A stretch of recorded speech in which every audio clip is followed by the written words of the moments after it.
Is it still useful for if we study Chinese? A good question. Anyway, in recent history, Chinese scholars study the Chinese word components at least for about 100 years, I think. For example, Xia Mianzun, an earlier modern scholar, wrote a book called 双字词语的构成方式, The Manner of Composition of Dissyllable Words in Chinese. Okay, he analyzed the way that composed the dissyllable words, which is a morpheme, and what the function of each morpheme. Okay, for example, he first classified a compositional manner of Chinese dissyllable words into different categories. For example, 并列, 反对. He used this term, 反对. Actually, it's a 并列. It's oppositional. It's a kind of means two syllable, functional similarly. It's composed of opposing concepts.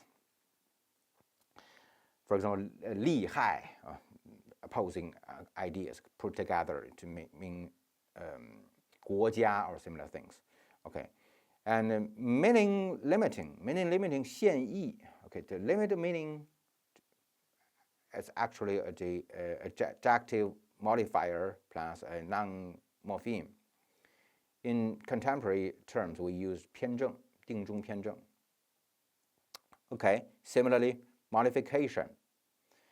Modificational means to use a adverbial modifier plus a predicate morpheme, like in modern terms, 壮中偏正. And finally, the cause effect. Some of them are very popular still. We still use them, right, nowadays, but we use different terms, right? Oh, here is the examples of the discussion proposed by Xia Mianzun. Meaning limiting 壮定中, right? 毛笔 means hairpin, a pen made by hair. 摇篮 means the sway basket, and so on and so forth. So here's the most popular nowadays. The structure description still popular nowadays, right? And 修饰 or 偏正, hierarchical modification is similar or is as the same of the meaning limiting, 限义. They belong to the same category, 偏正, 定中偏正. Okay, hierarchical modification, this term, 偏正. And we have numerous examples of that. Many of them, I think, belongs to noun, and some of them are verb, can be used as a verb, right? And it is also similar counterpart in English. In English, do we have such compound word in English? Yes, we also have. Okay, such compound words in English, I think is pretty popular. It's pretty popular, right? Besides the derivational words, right? Derivational words must be the first category. Consider in English the classroom. What is classroom? 教室, right? Classroom, right? They are comparable, 教室 and classroom.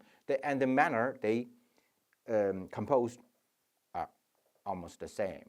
Farmland, 田地, grandfather, 祖父. Okay, they are similar in Chinese. Okay, this is the most similar category in English to the Chinese compound words. And 并列 or 联合, a parallel or coordinative, okay, it is similar to the category of the oppositional, according to Xia Mianzun. Okay, that means two concepts, two morphemes, put them together, combine into a new one, and the meaning of them are similar or an opposite against each other. 树木, 墙壁, those are nouns. 解决, 选择. What's the meaning of 解决? Solve, right? What's the 解? 决? Oh, they are similar. The meaning of these two morphemes are similar. 选择 select or choose, right? They are similar, and put together means similarly. And the third category is 陈述 or 主谓. It's pretty simple. It's very like the structure of a sentence. Okay, like the structure of a sentence, subject and predicate or subject word. Okay, and the first category 述宾 or 动宾 is comparable to the structure of a word phrase, right? Word, object, right? And 述补, a verb, complement, they are some parts. The last three categories can be regarded as the similar to the structure, parts of a structure of a sentence. This is a very interesting part of Chinese morphology, because Chinese morphology, the structure of the Chinese morphology of compound words is similar to syntax, right? Which is different from other languages like European languages. Okay, here are more examples of the categories on this page. 述宾, 主谓, and 述补, right? Subject, predicate, 主谓, right? 心疼, the heart, hurt, hurt, 心疼, okay? This is the literal meaning of these two morphemes here. 气喘, 胆小, 脸红. And for verb, object, 开端, to start point, start end, open end, 开端, 伤风. Okay, makes sense, right? Verb complement, 吃饱, 克服. Okay, 饱 is the result, full, and full is the result of eat. Okay, they are similar to a structure of a sentence. Oh, here's a page I quote from a Chinese material, illustrate the different categories of Chinese words composing in different ways. They are 合成词, composite words. Okay, composite words include what? Include 复合词, compound words. Compound words, as I mentioned, has at least 5 categories. We have already discussed that part, right? Besides, we have 重叠式, duplicated words. Duplicate words means to repeat the same morpheme again.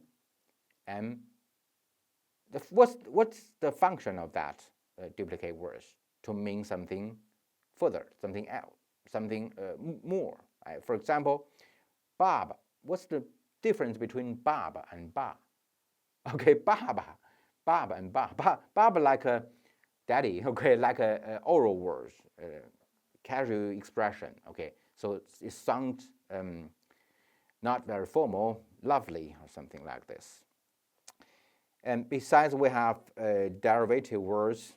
Derivative words is the majority parts of European language, but it is only a small part in Chinese. So in Chinese, the majority of the words must be the compound words here. But in English, the derivative words are majorities. This is a difference between these two kind of language. Okay, so derivative words, we use affix, right? We use affix. In Chinese, we use a prefix, prefix plus root, or roots plus suffix, right?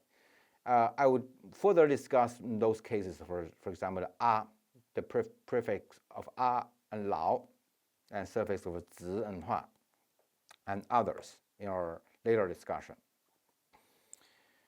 Besides, I'm going to talk about something else, something other than the about page. In Chinese, it's very unique of 2-syllable words, that's syllabic words, or binomial. Traditionally, that means those words are transmitted from historical texts. In history, Old Chinese, our ancestors traditional Chinese already use them. Oh, okay, and we're not able to analyze the structure of such dissyllable words like those way. We call them 连绵词. Okay, 连绵词. What's the meaning of, or what's the calculation of a 连绵词? 连绵词 can have different situations. For example, some 连绵词 are alliterate. Alliteration. What is alliteration? Means to two syllable of those in this 连绵词 dissyllable. Okay, they share the same initial, share the same consonant ahead. For example, 磊落, they both of them use l as their consonant. 坎坷, okay, 倜傥, 犹豫, okay, zero onset, even though it is also alliteration, right? And rhyme, either alliteration or rhyme or others. Okay, rhyme means they share the same finals, right? Still remember the structure of Chinese syllable, which was discussed last time. 窈窕, okay, 窈窕, they rhyme with each other. 依稀, 荒唐, 婆娑, they all of them, these two syllables rhyme with each other. Okay, besides such, we have other categories. Neither alliterate nor rhyme. Okay, 芙蓉, like 芙蓉, 蝌蚪, 鹦鹉, 扶摇, and others. Even though they are still traditional Chinese dissyllable words, so they cannot be analyzed further. They are only one morpheme, one word, but two syllables. Okay, this is something unique, something different from the majority Chinese words.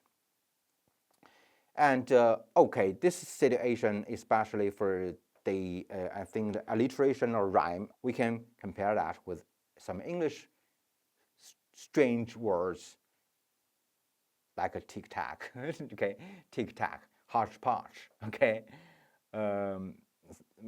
two syllable, but they are similar in some ways. Okay, let's talk about the classes of components. In most cases, you know, in English, for example, one word can function only in one way. Okay, one word has a particular function or class of speech, right? But in Chinese, it is not very usual. And more often, Chinese character or Chinese morphemes has multiple functions. For example, individual words or morphemes can belong to more than one form class category. This is a unique feature of Chinese language. For example, ice, 冰, okay. Usually we use 冰 as a noun, right? 冰河, 冰天雪地, and other 冰, okay, ice as a noun. But 冰 can also be used as a verb. 请把那瓶啤酒冰上, 冰上, okay. 上 is a mark and following the verb, right? And 电, electricity, obviously, is commonly used as a noun, but it can also be used as a verb. 我电了一下, 或者我被电了一下, right? Verb here. And there's no marks to indicate the class of such difference.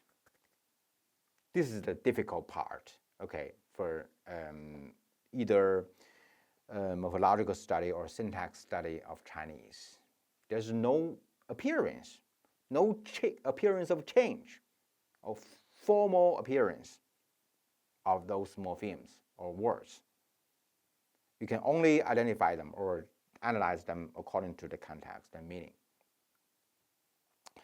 Okay, here we have some charts to analyze the composition of dissyllable words. For example, if a word used a morpheme paper, 纸, okay, you can make up different words like 纸板, 纸币, 纸花, 报纸, 草纸, 房纸, 稿纸, and so on. 直 here is a noun, okay? So typically you make this noun morpheme to make another noun.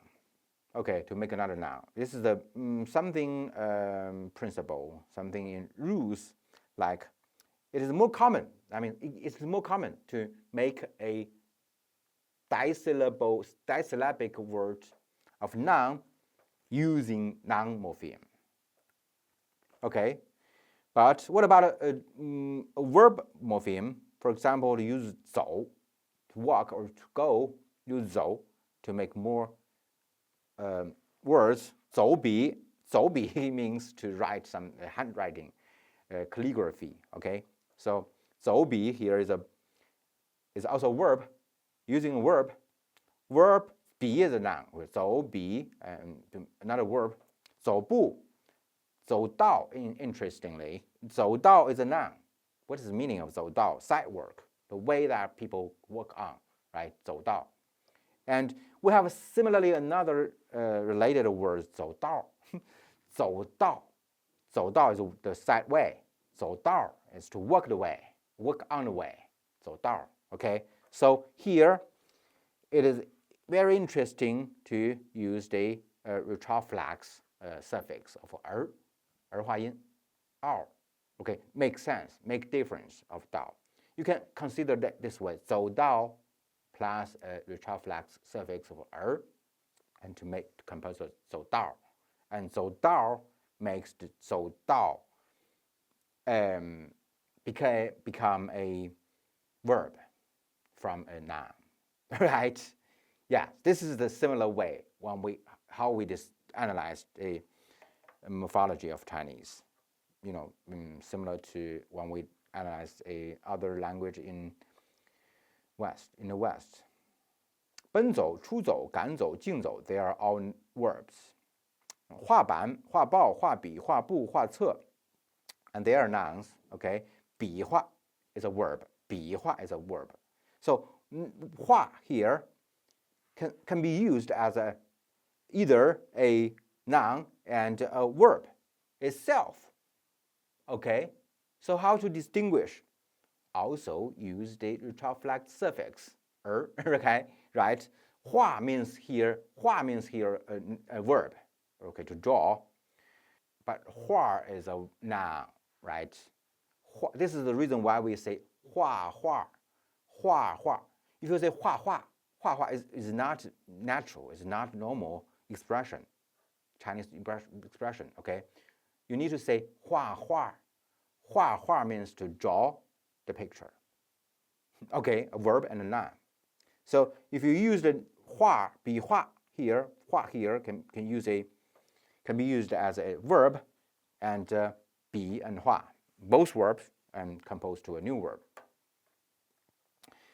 Okay, 排, for an example of 排, 排版, 排笔, 排场, and 安排, 编排, 排兵, 并排, and so on and so forth. Okay, they can be used as a component to form a dissyllable word in different ways.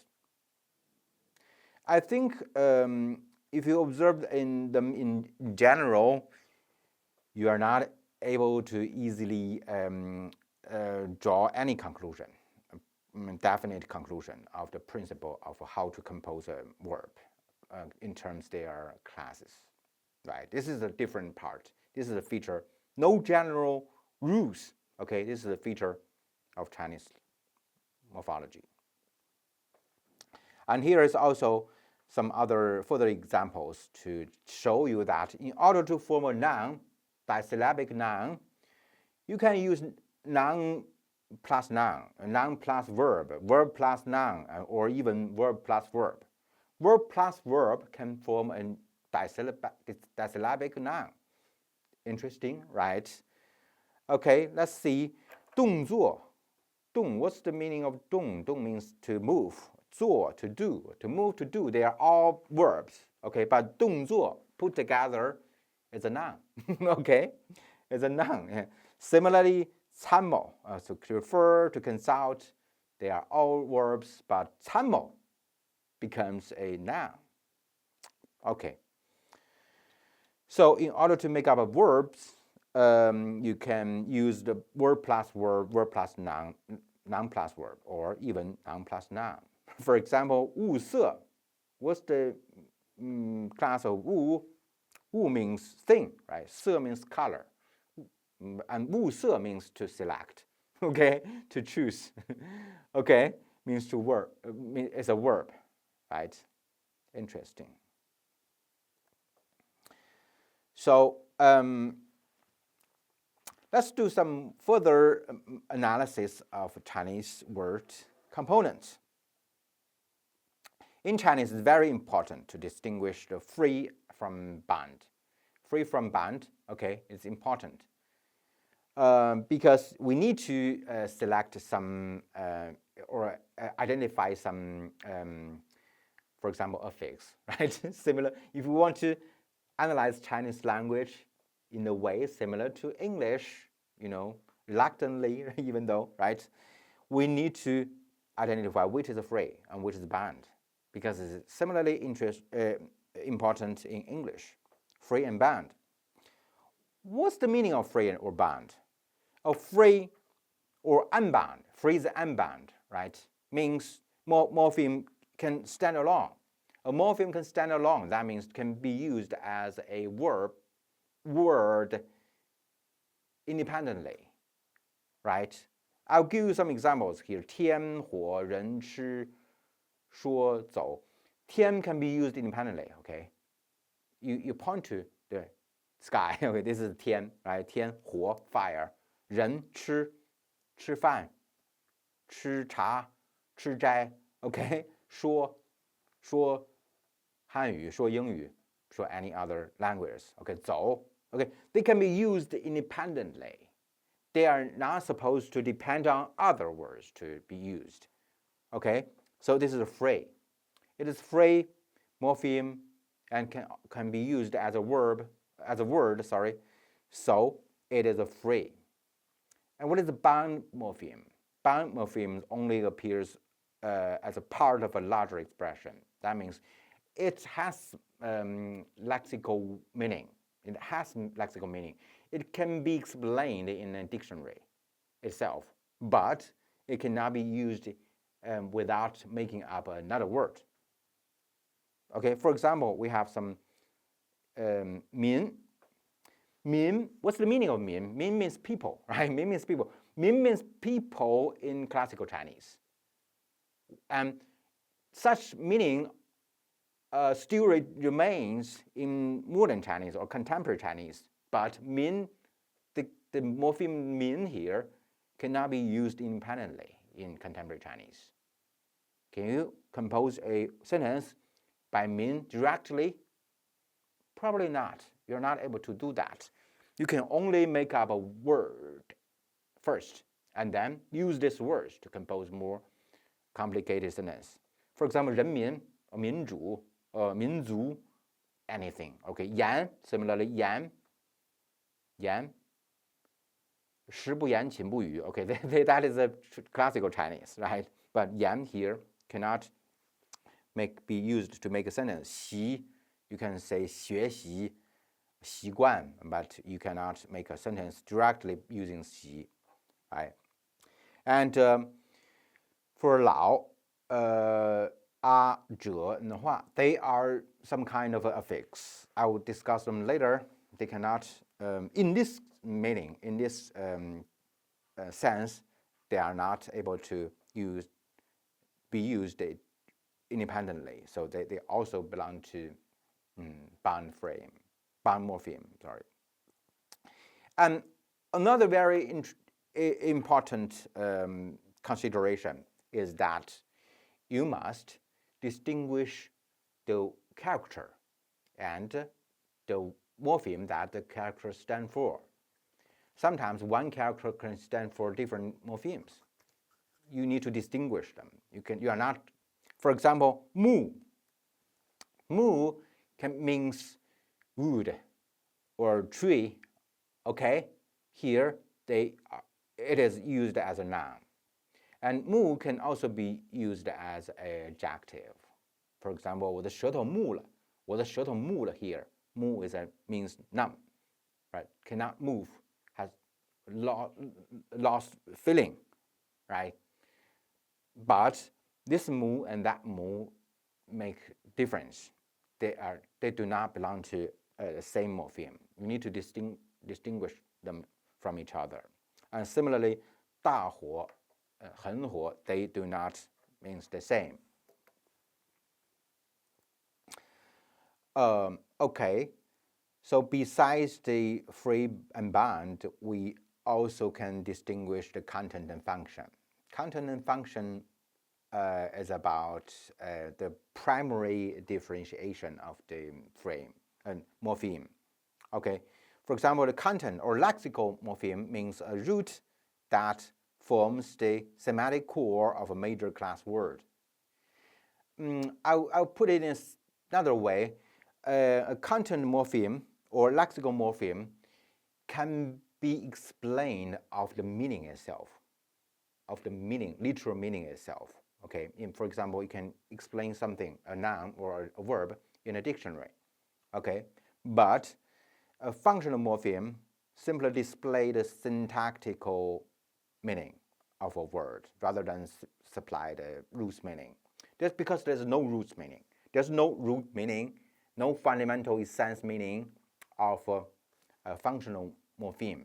Functional morpheme only reflect the relationship of other morphemes or words.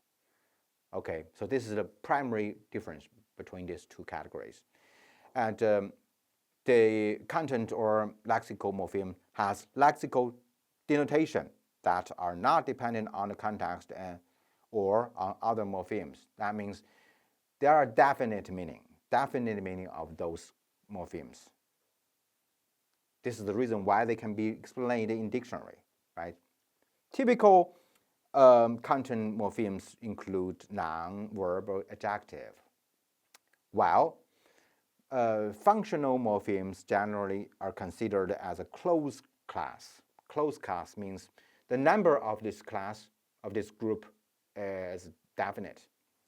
And you're not able to create a new one.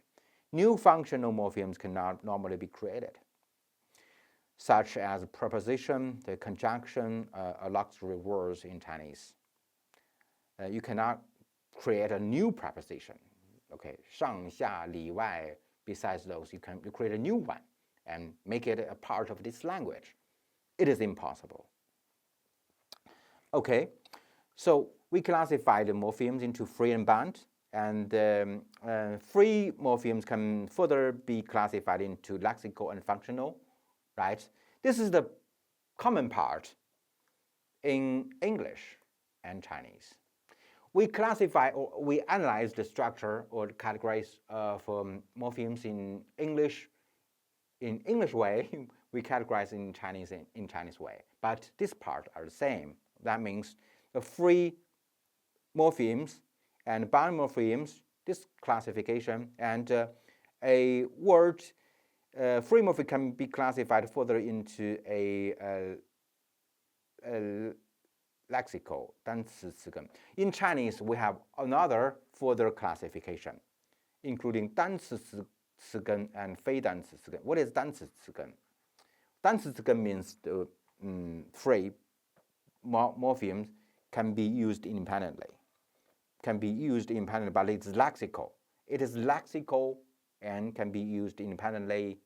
What is 非单词词根? 非单词词根 means it is a lexical. Lexical means it itself has a meaning, has definite meaning. Okay, and it is not free. It is bound. Lexical bound is if you put these two criteria together, make up the 非单词词根. Lexical bound morphemes. It is very unique. It is very unique in Chinese if you compare it with English, because in English, if some words is lexical, it must be free. Okay, some words has a meaning, it can be used independently, but in Chinese it's not. Okay, I already give you some examples here. For example, Okay, min is a lexical morpheme, lexical, but min are not able to be used independently, so it is also banned, lexical banned morpheme. This is something unique categories, subcategories in Chinese. Okay, here are some examples of the lexical free morpheme, like a child, teach in English, and a functional free morpheme, and derivational and inflectional are also important study of morphology in English, but is it important in Chinese? We don't know. We don't know. Here I'm going to introduce this part for you. So morpheme types, the derivational or word-forming affix. We enlarge this part. We are discussing this part now. Okay.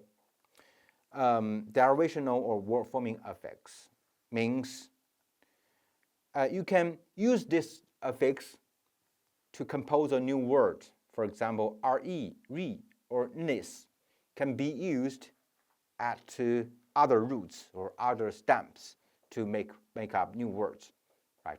Repair or restore. Okay, pair, store, you can be used as root, and you plus re in front, and can make up a new word, right? Nis, kindness, right? Something else. Okay, they can be used to make up new words. That is derivational or word-forming affix. They may change the form of class of items to which they attach. Change the class. Okay. Okay. For example, the kindness. Right. Kindness. Kind is a adjective, and kindness is a noun. Right. I changed the class of those words by adding a derivational affix. Right. But I'm not going to change the class of words using inflectional ones. I'll discuss them later. And derivational affix apply selectively. You know, a particular derivational affix cannot apply to all the words, right? Selective. Some can be applicable for some words to only certain numbers of the category, and it has a meaning across contexts that is relatively variable and unpredictable. The meaning in reality can only be learned one by one, and it may attach to free words and bound roots. Typical examples in English: an or this or in to imply the meaning of a not, and for or li or something like this.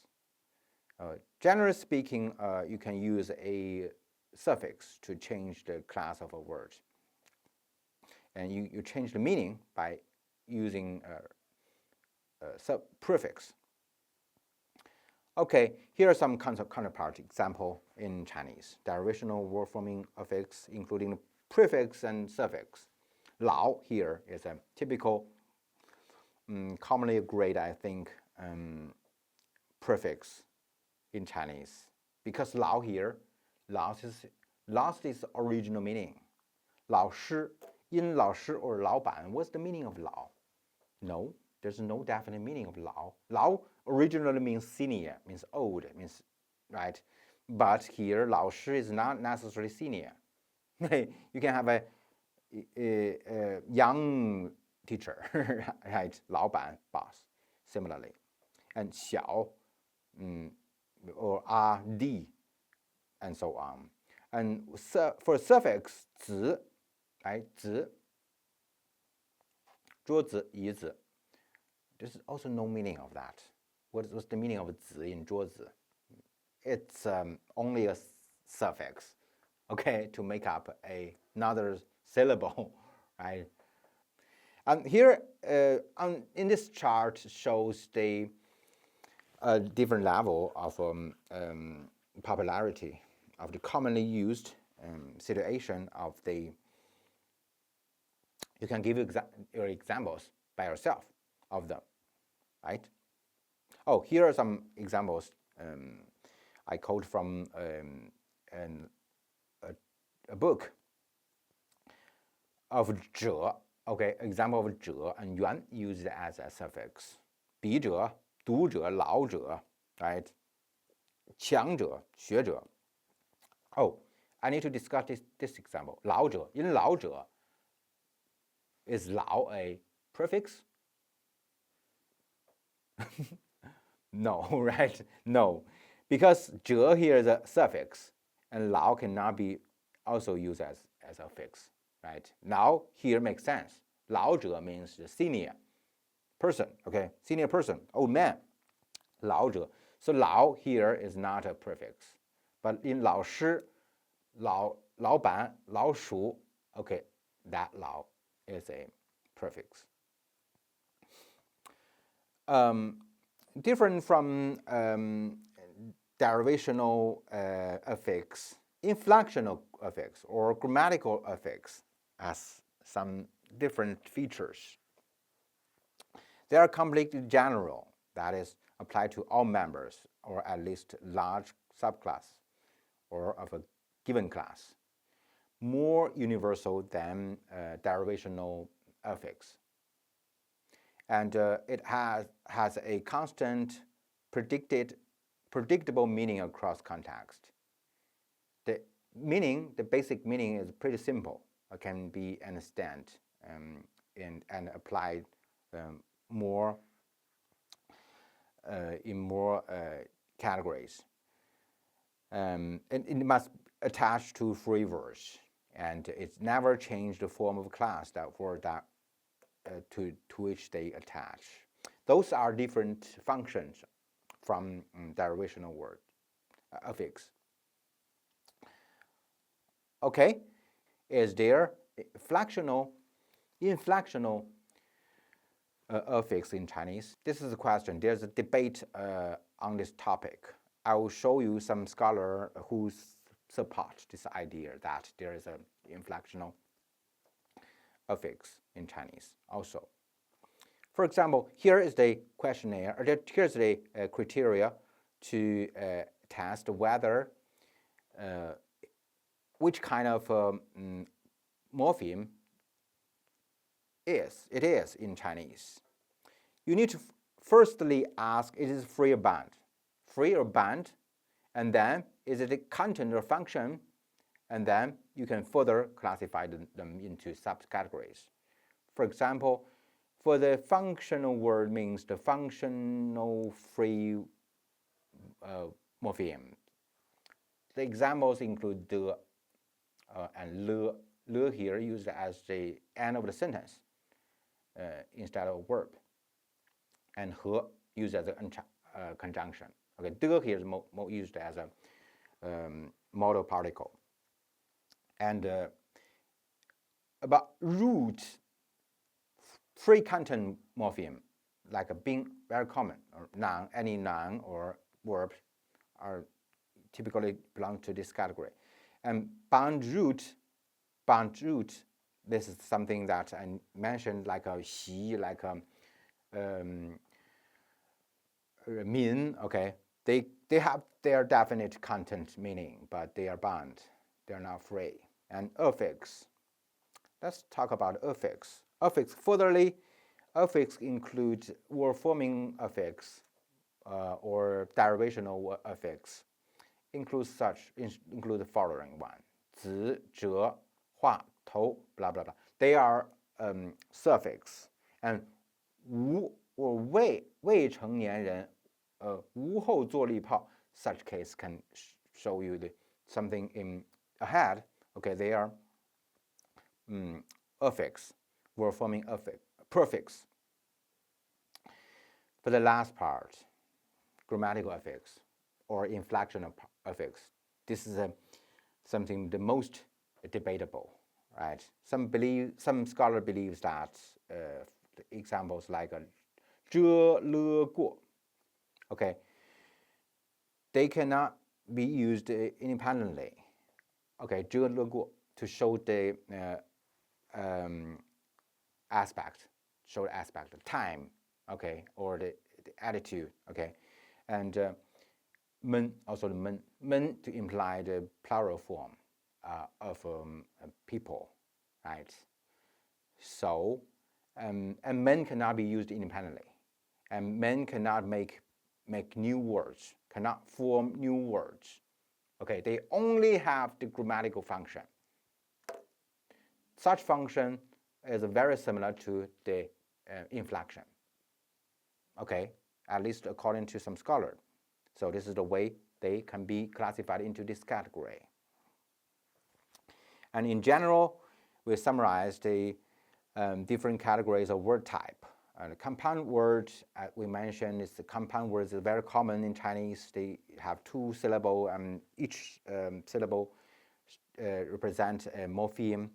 They have their own meaning, definite meaning, but function and composed differently, in different ways.